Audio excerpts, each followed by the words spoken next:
the stages where some of you are, that will be your spiritual practice to have conversation with a lot of individuals. But you have to also learn when you're dealing with a iron fence that ain't gonna bend.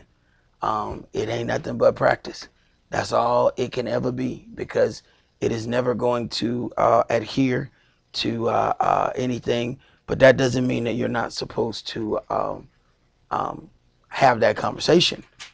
Just understand that the outcome is going to be seriously limited.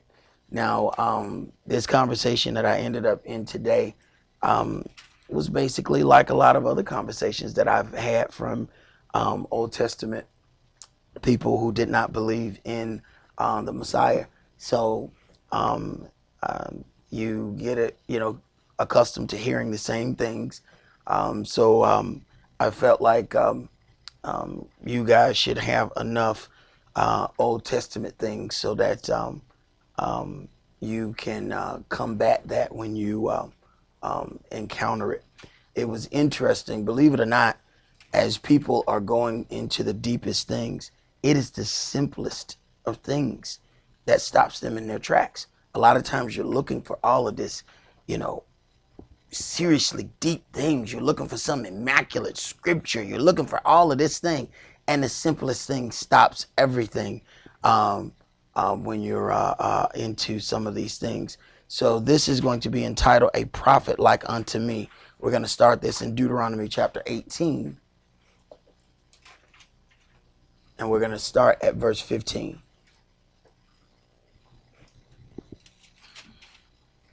Deuteronomy chapter 18 and verse 15. Yahweh your Elohim will raise unto you a prophet from the midst of you, of your brethren, like unto me.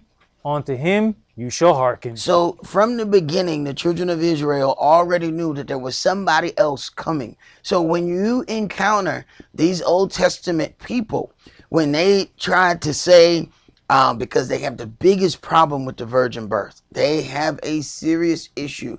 So they can only deal with what their carnal minds can allow them to figure out. So that's the part that they wrestle with the most.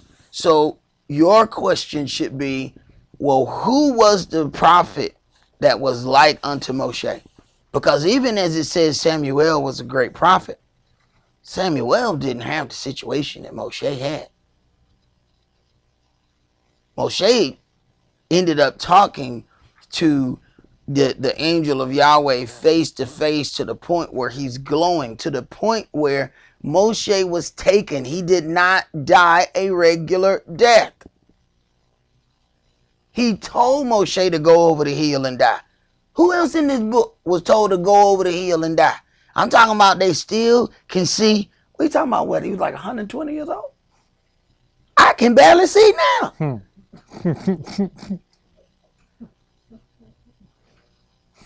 He 120 years old and he can tell you that them boys hiding behind that bush over there. I be talking about what bush? You don't see the bush? I sure can't see the people behind the bush because I can't even see the bush. But 120 years old, still got his full eyesight. Still has his strength. So when they tell you that they don't believe in Yahshua, okay, well, who is this? Find me somebody in your Old Testament who fit this right here. Let me see him. Go ahead. Verse 16. According to all that you desired of Yahweh your Elohim in Horeb in the day of the assembly, saying, let me not hear again the voice of Yahweh my Elohim, neither let me see this great fire any more, that I die not. And Yahweh said unto me, they have well spoken that which they have spoken. I will raise them up a prophet from among their brethren. Right. So we know it can't be Jesus because Jesus not Hebrew. He's supposed to come out of the brethren.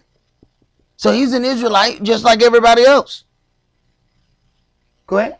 Like unto you, and will put my words in his mouth, and he shall speak unto them all that I shall command him. And it shall come to pass that whosoever will not hearken unto my words, which he shall speak in my name, I will require it of him. But the prophet, which shall presume to speak a word in my name, which I have not commanded him to speak, or that shall speak in the name of other gods, even that prophet shall die. And if you say in your heart, how shall we know the word which Yahweh hath not spoken? When a prophet speaks in the name of Yah, if the thing follow not, nor come to pass, that is the thing which Yah has not spoken, but the prophet has spoken it presumptuously. You shall not be afraid of him. Right. So the test of a prophet is he's supposed to tell you something that has not happened. Then you wait to see if it does happen. You have people out on the corner saying that anybody who reads this book, they're prophesying. So that's why you should, uncover your head. So apparently, we just read. It's a room full of prophets in here now. Because we all know how to read. Now that has got to be one of the dumbest things I've ever heard in my life. But these people go from corner to corner, spouting out these things, and they'll run up to you arrogantly with those teachings until you shut them down. And if you don't, they keep arrogantly talking until you take care of their business. Let's go to Isaiah chapter 7. The arrogant talk is like the little bitty dog, saying he's like an inch and a half off the ground. But boy, he sound bad. He had it, boy. He had it. In dog language, he is cussing you out until you take one step toward him. Wait a minute now. Wait a minute. You was the baddest thing on pause just a few seconds ago. Got saliva coming all out of his. You took one step. He done knocked over 4 things getting away from you. But if he can hand his low self-esteem over to you, that is his objective. He comes with a bag full of low self-esteem. And he asks you, hold this for me. No, I'm not holding your low self-esteem. But if you don't know no better, you're going to be walking around with somebody else's low self-esteem.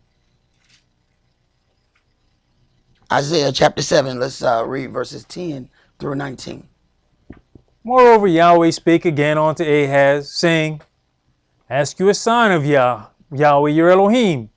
Ask it either in death or in the height above. Right. Now, this is the favorite thing of the Old Testament people. They said, well, see, this right here has already been come to pass. So this could not be talking about Yahshua.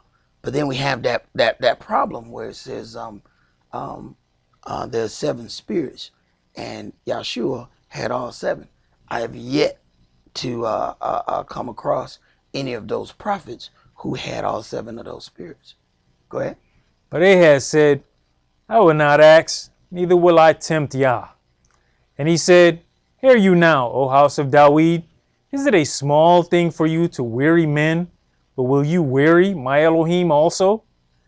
Therefore the Adonai himself shall give you a sign. Behold, a virgin shall conceive and bear a son, and shall call his name Emmanuel. Now, here's the thing. While the people are completely bashing the New Testament, what you have to do is take the conversation back to where that particular person believes. So I could go and read this out of the New Testament, but it's not going to have any weight to a person who doesn't believe in the New Testament. So let's back up. So let's read it out of the Old. Since you say the New Testament was a complete fabrication, so how did this get in here? This is in the Old Testament. So who is this virgin that's going? Because they're completely against and saying that it's not possible for a virgin to conceive. So then that means you're bashing the Old Testament that you say you believe in too. Go ahead. Butter and honey shall he eat, that he may know to refuse the evil and choose the good. For before the child shall know to refuse the evil and choose the good, the land that you abhorreth shall be forsaken of both her kings. Yahweh shall bring upon you and upon your people and upon your father's house days that have not come, from the day that Ephraim departed from Yehudah, even the king of Assyria. And it shall come to pass in that day that Yahweh shall hiss for the fly that is in the uttermost part of the rivers of Egypt. All right, let's go to Isaiah chapter 9, but I want to read this in Isaiah 11 and verse 2. And it's talking about, and the spirit of Yahweh shall rest upon him, the spirit of wisdom and of understanding, the spirit of counsel and might, and the spirit of knowledge and of fear of Yahweh. That is all 7, and I have yet to read of anybody that had even remotely all of those things. Isaiah chapter 9, and let's read verses 1 through 7. Nevertheless, the dimness shall not be such as was in her vexation, when at first he lightly afflicted the land of Zebulun and the land of Naphtali, and afterward did more grievously afflict her by the way of the sea, beyond Jordan, in Galilee of the nations. The people that walked in darkness have seen a great light. They that dwell in the land of the shadow of death, upon them has the light shined. You have multiplied the nation, and not increased the joy. They joy before you according to the joy in harvest, and as men rejoice when they divide the spoil. For you have broken the yoke of his burden, and the staff of his shoulder, the rod of his oppressor, as in the day of Midian. For every battle of the warrior is with confused noise, and garments rolled in blood, but this shall be with burning and fuel of fire. For unto us a child is born, unto us a son is given. So then now as we get into these things, but this shall be with burning and fuel of fire.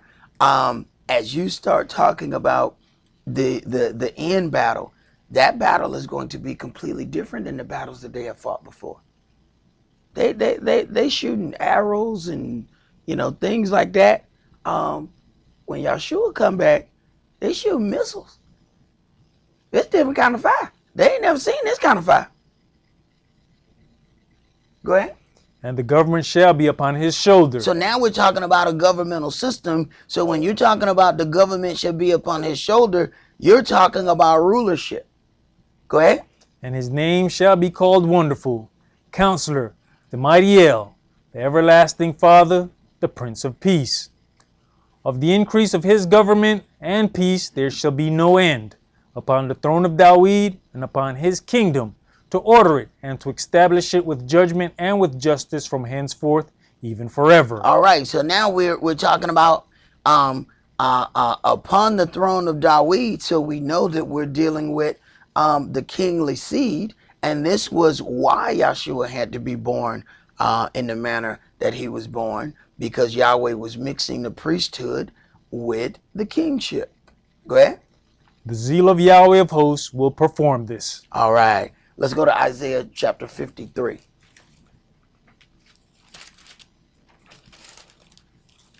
I'm not going to hold y'all long. We're going to get a couple of things out of here. Isaiah 53, and let's read verses 1 through 12.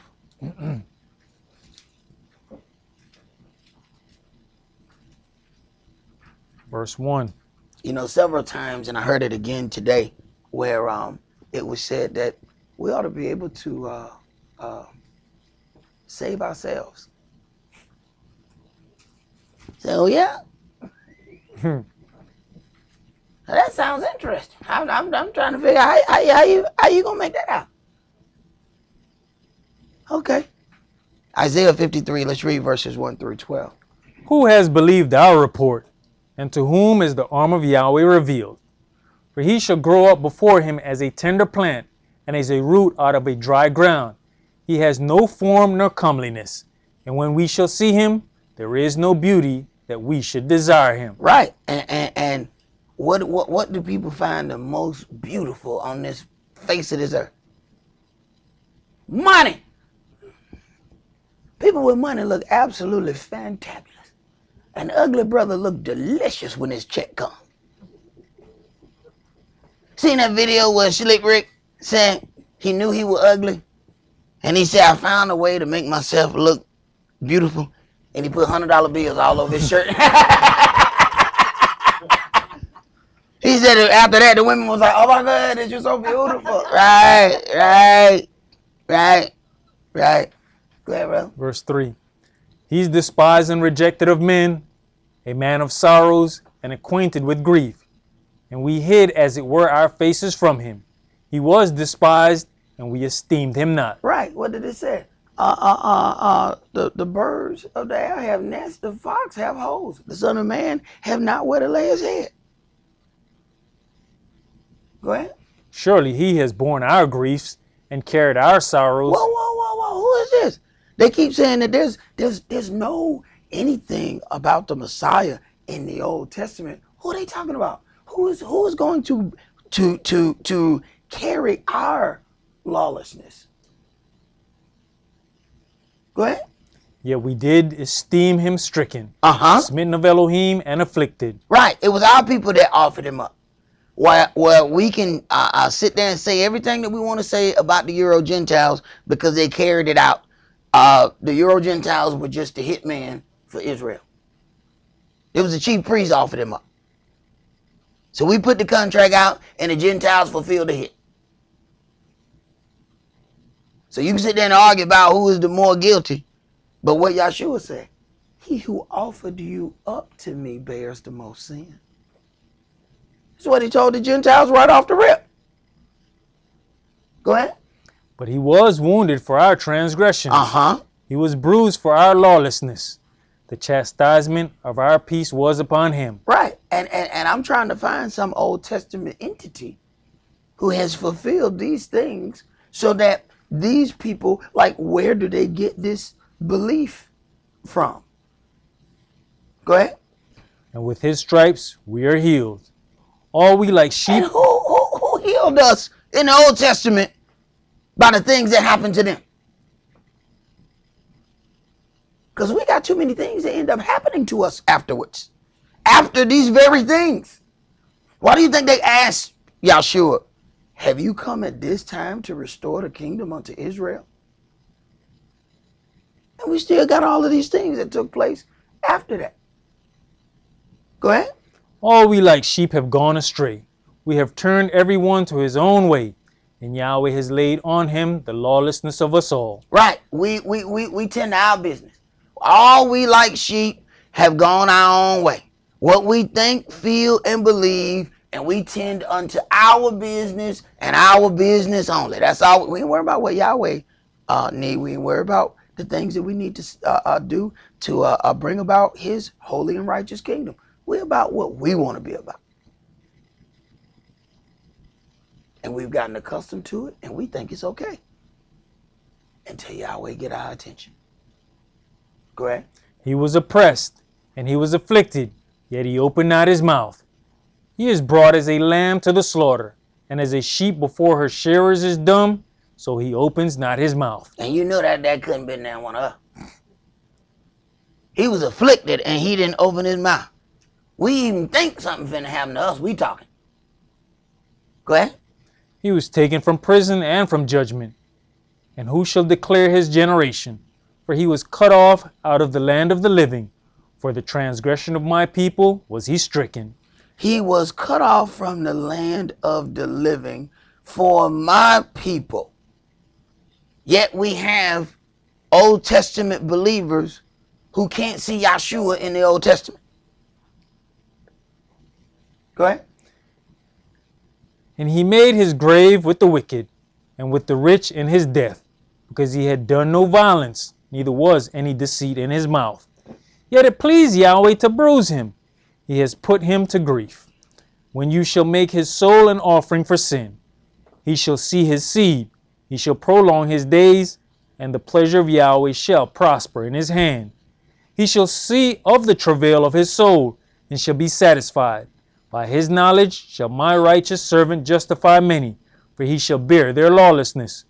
Therefore will I divide him a portion with the great, and he shall divide the spoil with the strong, because he has poured out his soul unto death, and he was numbered with the transgressors.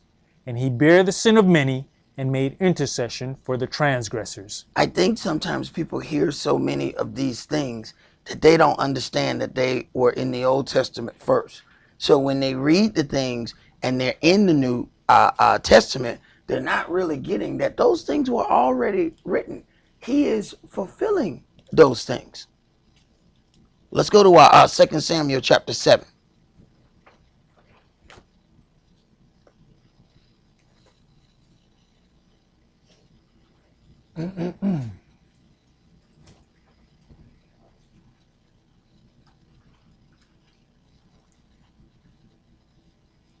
Second Samuel chapter 7 and verse 18.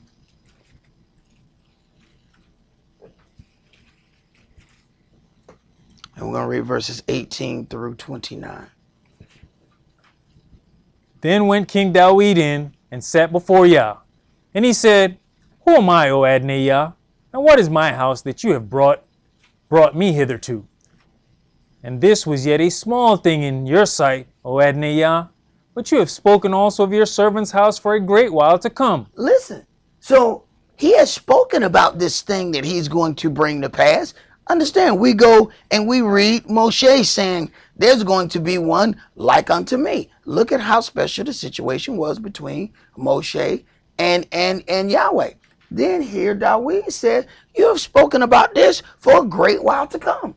Yet you run up on these Old Testament people who say, what Messiah? What y'all talking about? Yet David said, you have spoken about this for a long time to come.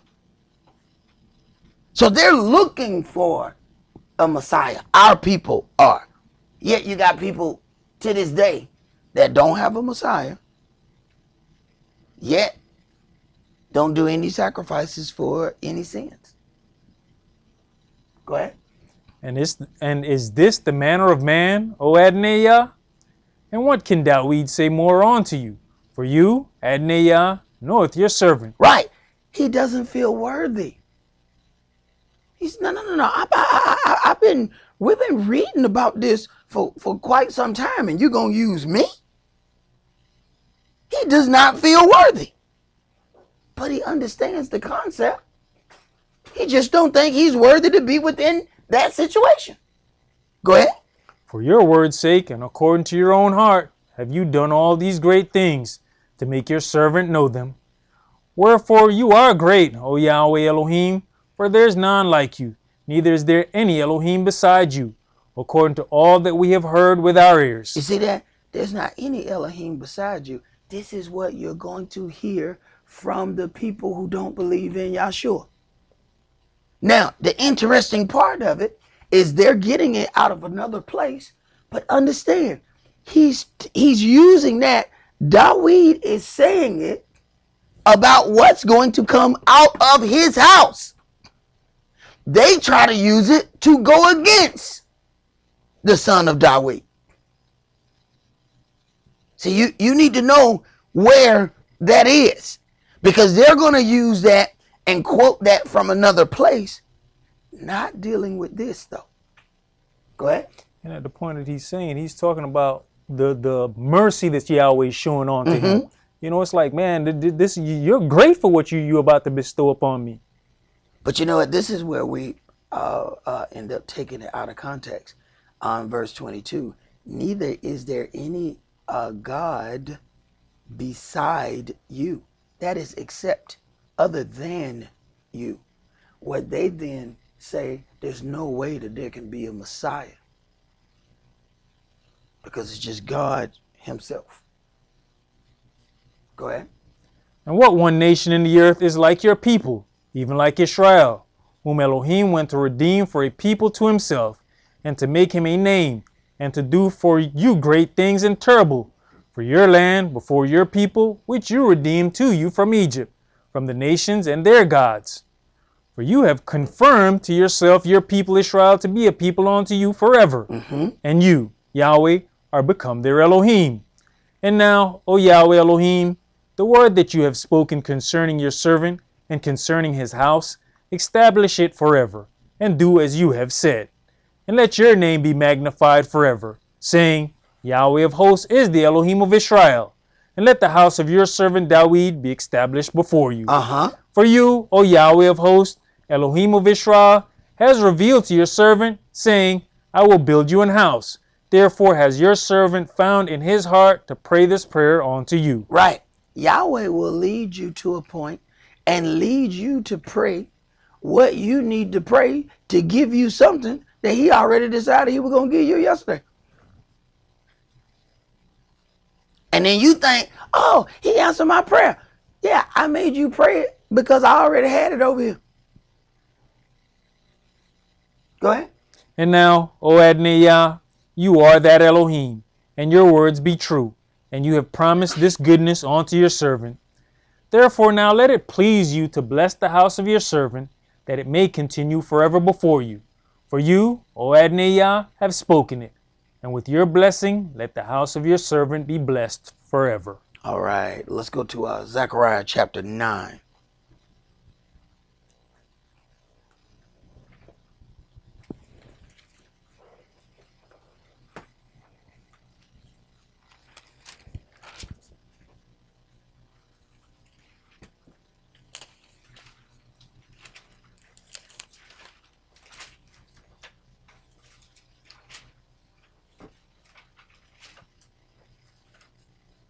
Zechariah chapter 9, and we're going to read verses 1 through 9.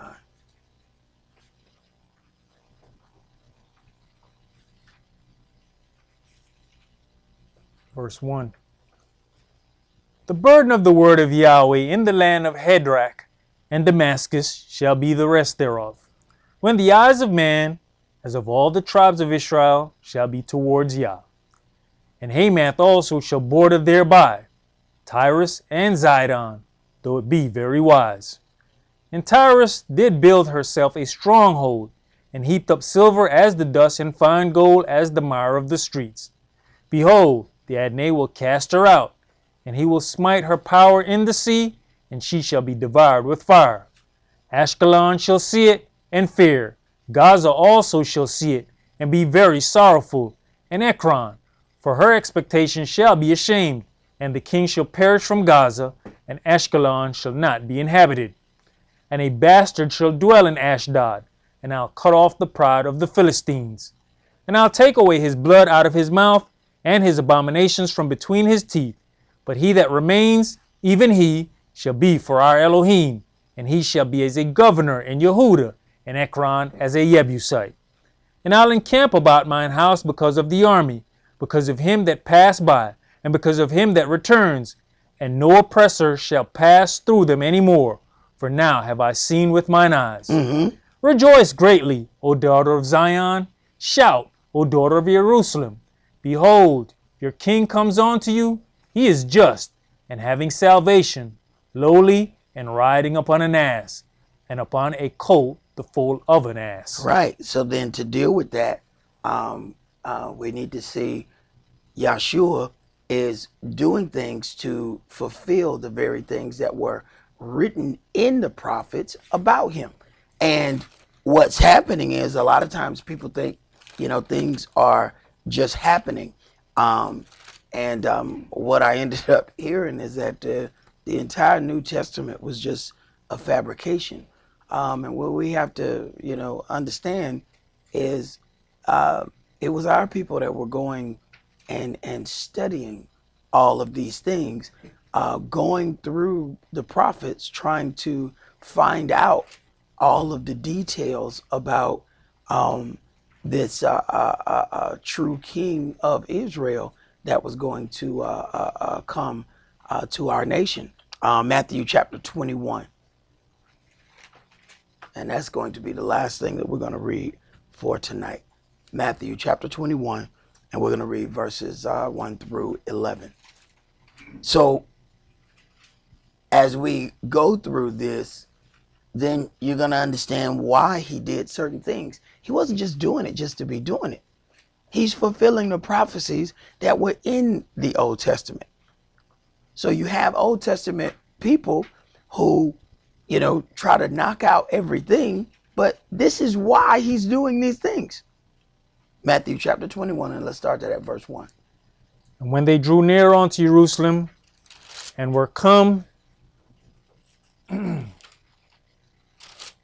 Bethpage unto the Mount of Olives, then sent Yahshua 2 disciples, saying unto them, Go unto the village over against you, and straightway you shall find an ass tied, and a colt with her.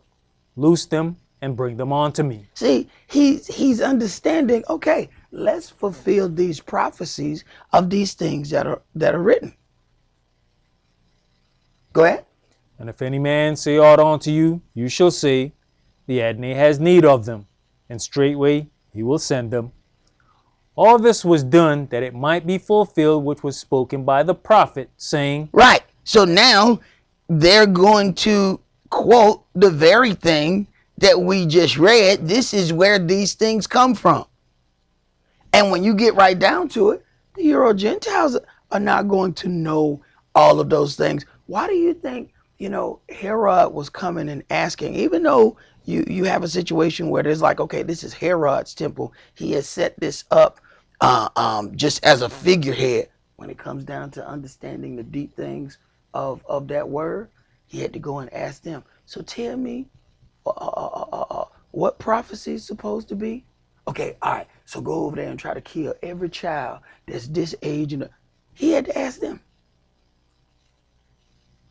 Go ahead. Tell you the daughter of Zion, behold, your king comes unto you, meek and sitting up on an ass, and a colt the foal of an ass. Right, exactly what was written in the Old Testament. He is doing so. Meanwhile, people are telling us, you got one side who's telling you that Yeshua has done away with all law. Then on the other side, you got people that says he didn't even exist. They're saying this whole New Testament is a fabrication. Go ahead. And the disciples went and did as Yeshua commanded them, and brought the ass and the colt, and put on them their clothes, and they set him thereon. Right. When you deal with, go back and read what happened when Slow-Mo was made king. What you do is try to ride on something that belonged to the previous king, and you'll find that they did all of these things when he rode through. Go ahead. And a very great multitude spread their garments in the way. Others cut down branches from the trees and strawed them in the way. And the multitudes that went before and that followed cried, saying, Hosanna to the Son of David. Blessed is he that comes in the name of the Adonai. Hosanna in the highest. Right. The house of David is where the kings come from. So to deal with this as this individual as the son of David, you're then dealing with the rightful king of Israel. Even though Israel is being ruled over by somebody else. But this is exactly what happened to David to begin with. Yahweh anointed him king, but somebody else had the crown. That was all. Go ahead. And when he was coming to Jerusalem, all the city was moved, saying, Who is this? And the multitude said, This is Yeshua, the prophet of Nazareth of Galilee. Right.